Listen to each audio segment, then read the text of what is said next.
Continuamos conversando con Pedro Luis Castellanos, un habitué ya de Ojalá. Sí. Pedro Luis, si tenemos una población entre 15 y 64 años que cada año se incrementa en 240.000 nuevos miembros, pero un sistema económico incapaz de generar nuevos empleos, no solamente de darle empleo a los que ya están, sino a 240.000 más que anualmente se integran. Estamos hablando de que vamos caminando a un precipicio. ¿Es esto así? Bueno, mira, las oportunidades son oportunidades cuando se aprovechan. Claro. Si no, las ventanas de oportunidad, como toda ventana, se cierran.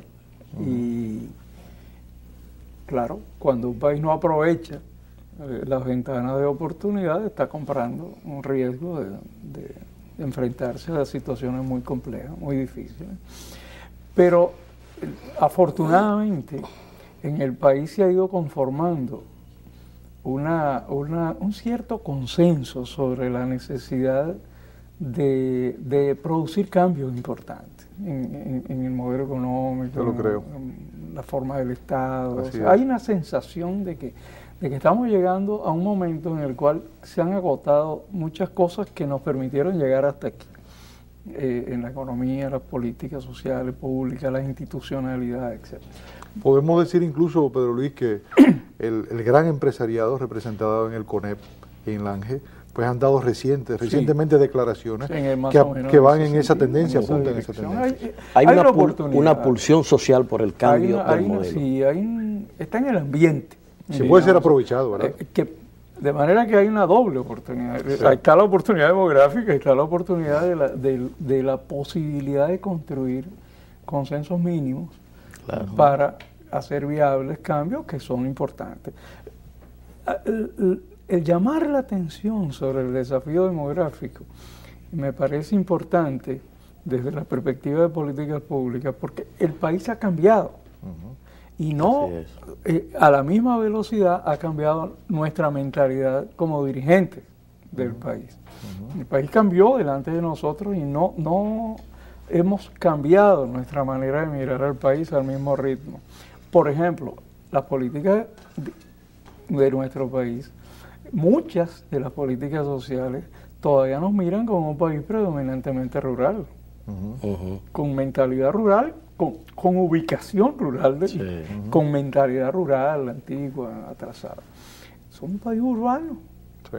Somos un país urbano y para el 2030 más del 70% de la población va a ser urbana. Además concentrada en 4 o 5 grandes ciudades. No tenemos nada ya en esos grandes conglomerados urbanos de la cultura tradicional, etc. Es otra cultura.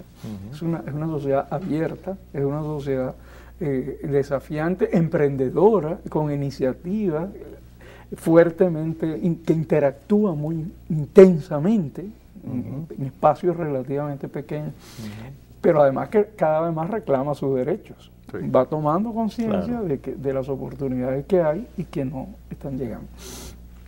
Este tema de pensar las políticas públicas desde la perspectiva de lo que somos, no hemos dejado de llevar demasiado tiempo por recetas universales, que son como esos aceites que vendían los carretones de las películas de indios y vaqueros, que servían para todo. Panaceas. Hay una tarea que nadie va a hacer por nosotros, que es pensar nuestro país. Y conocer nuestro país como es, y encontrar soluciones para el país que tenemos.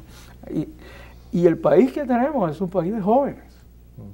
Y tenemos que pensar nuestras políticas desde la perspectiva de cómo convertir eso, no en un problema, sino al contrario, cómo aprovechar ese potencial. Pero si los jóvenes son los más emprendedores, los jóvenes son los que toman más riesgos.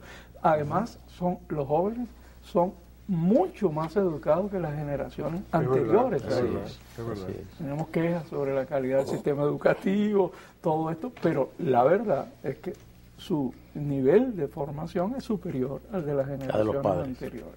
Lo que no tienen es oportunidades. No. Mira, un error, por ejemplo, frecuente, Muchas veces cuando se habla de la población informal hay un dejo despectivo en la cosa. O sea, se mira como que esa población es un problema, es una calamidad. Porque lo que debería ocurrir es que todo estuviera haciendo lo que hacemos los que estamos en el sector formal. Bueno, sí, probablemente eso sería muy bueno, pero eso no es la realidad de nuestro país. Incluso hasta el lenguaje. En el lenguaje, cuando uno ve la encuesta de NIC, por ejemplo, que son las encuestas de gasto familiar, de ingreso y gasto, o las encuestas de fuerza de trabajo. Las encuestas de fuerza de trabajo dicen, población en edad de trabajar, tanto, 7 millones. Esa población en edad de trabajar, dentro de ella está la población ocupada, oye, la población desocupada y la otra. O sea que esa otra ni es ocupada ni es desocupada. Pero cuando en la práctica una persona que sobrevive en el sector informal trabaja mucho más. Mucho más y que gana el formal. Y gana muchos casos. Y además en ocupaciones muy Pedro, eso quiere decir que la exclusión se expresa hasta en esa forma de lenguaje estadístico y en el lenguaje estadístico que se usa en el país. Ponernos frente al país es mirar el país como es. Tenemos que empezar a mirar que el ser joven es una ventaja. Así es. Que el ser urbano es una ventaja. Sí. Que el ser emprendedor es una ventaja. Que el tener población que ha podido sobrevivir, casi el 60% de ella, en las condiciones de llamada informalidad, que en realidad yo creo que es mejor llamarlos trabajadores independientes, en el sentido de que son trabajadores no vinculados a un emprendimiento, o por cuenta propia o algo así. Me suena menos despectivo, ¿no? Y además pone el énfasis en su potencialidad. Entonces, redefinir nuestras políticas a partir de ese mapa demográfico, urbano, yo creo que nos da posibilidades distintas. Por ejemplo, ¿por qué no aprovechar, por qué no pensamos qué es lo positivo que hay en la población que ha logrado sobrevivir sin tener una oportunidad de empleo y sin tener ni siquiera asentamientos urbanos, asentamientos humanos decentes, pero han logrado sobrevivir? ¿Cómo han logrado sobrevivir? A base de relaciones solidarias, a base de creatividad. Lo que nosotros tenemos una expresión, los dominicanos por ahí, que es buscársela. Pero buscársela es ser creativo, Claro. Encontrar una posibilidad. Es lanzarse. Donde no existe. Pero Luis, quiero pedir tu permiso de nuevo. Tenemos que hacer una pausa. Volvemos enseguida con Pedro Luis Castellanos.